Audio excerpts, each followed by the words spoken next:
कभी मार्केट में कभी आता नहीं है। कहीं ना कहीं आज हमारी ज़रूरत आज पड़ेगी, नहीं तो 2 से 4 साल बाद पड़ेगी। चलना तो है ही है। तो उसमें क्या है, ऑर्गेनिक कार्बन इसमें 25% होता है।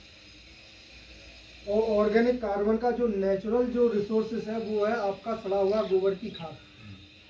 या तो आप अपनी सड़ी हुई गोबर की खाद से अपने खेत में कार्बन की पूर्ति कर लें, या फिर आपको आए दिन, जैसे आज हम इसको प्रचार करने आ रहे हैं, कल दूसरी कंपनी दूसरे प्रोडक्ट लेकर इसी कार्बन को लेकर वो प्रचार करने आएगी।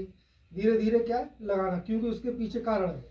आज किसानों के पास दिनों दिन पशुओं की संख्या घटती जा रही है। हो सकता है एक मोहल्ला ऐसा, एक गली एक ऐसी भी होती है जहाँ 10 घर हैं, लेकिन 10 के 10 डेयरी से ही दूध पी रहे हैं, अपना डेयरी से ही लगा रखा है कहीं ना कहीं। और खेत उनका वही है, किसी के पास 20 बीघा, किसी के पास 40 बीघा, 50 बीघा, खेत वही है, लेकिन दूध उन्होंने बाहर से लेना चालू कर दिया। कि कौन मेहनत करे या कौन कहाँ, निरे रीजन होते हैं। तो उसमें क्या है, एक खेत को, स्वस्थ खेत को 2 से 3 साल में एक बार सड़ी हुई गोबर की खाद पड़नी चाहिए खेत में। एक स्वस्थ खेत होता है। या तो उस खेत में सड़ी हुई गोबर की खाद नहीं पड़ेगी तो कार्बन का परसेंटेज डाउन होता है। और जो कार्बन जो आपका होता है वो जमीन की आत्मा बोला जाता है। आत्मा से मतलब होता है जो सॉइल का पीएच लेवल होता है, उसमें CN रेशियो निकाला जाता है। CN रेशियो से मतलब होता है C for carbon, N for nitrogen. C की पूर्ति तो आपकी सड़ी हुई गोबर की खाद, हरी खाद, जो भी आप ढैंचा सनई जो भी करते हैं, हरी खाद हो गया, और बाकी, और उसके बाद जो एन की पूर्ति है वो आप यूरिया के माध्यम से करते हैं। यानी यूरिया एक इतना सरल साधन हो गया कि 270 या 300 रुपये, बहुत ब्लैक हो रहा होगा तो 300 सवा 300 रुपये में मिल जाएगा। उसको उठाया हमने, हर पानी पे एक कट्टा फेंक देते हैं। उससे क्या होता है, वो जो CN रेशियो, जो 10 रेशियो 1 होना चाहिए, तो वहाँ पर क्या वो डिसबैलेंस हो जाता है। जैसे ही आपका डिसबैलेंस होता है तो उसमें क्या है, आपका DAP, पोटास, जिंक, सल्फर, कई सारी चीज़ें जो आप अपने खेत में डालते हैं उसको पौधा प्रॉपर वे में नहीं लेता। तो उसमें क्या आपकी एक लागत बढ़ती है।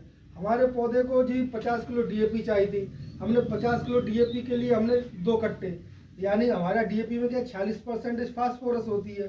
46% का मतलब एक DAP के कट्टा में 23.5 किलो फास्फोरस होगी, बाकी 27 किलो आपका उसमें 18% नाइट्रोजन होगा, बाकी वो मटेरियल मिट्टी की तरह। उसमें भी क्या है 23.5% जो है WS फॉर्म में होती है। WS का आप कभी DAP का कट्टा देखना, WS का मतलब होता है वाटर सोल्यूबल, यानी जो पानी में घुलनशील है। यानी एक तो आपने DAP का जो कट्टा फेंका उसमें 23.5 किलो DAP मिली, उसमें भी 23% पानी में घुलनशील है।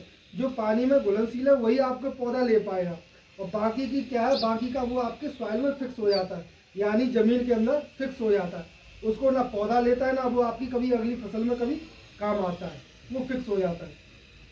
तो इन चीज़ों में क्या है, तो आपका पौधा प्रॉपर वे में कोई चीज़ उठाएगा नहीं, उसमें आपकी लागत ज़्यादा बढ़ेगी। जब लागत ज़्यादा बढ़ेगी, क्योंकि दिनों दिन केमिकल की तो मात्रा बढ़ती जा रही है। हर साल हम, आज से 4-5 साल पहले कुछ केमिकल कम डालते थे, आज जहाँ खड़े हुए आज हम केमिकल और ज़्यादा डालने लगे। हो सकता है 2-3 साल बाद और हमारा केमिकल की मात्रा ज़्यादा बढ़ जाए।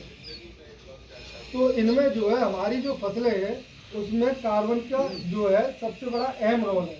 क्योंकि जो पौधा होता है उसका जो पार्ट, वो पूरा, चाहे पत्ती हो, जड़ हो, चाहे उसका तना हो, 90% कार्बन का ही बना होता है। आप पौधा हो चाहे शरीर हो आदमी का, आदमी को जलाने के बाद उसमें बचता क्या है जी, कार्बन, राख बचती है, बाकी तो है कुछ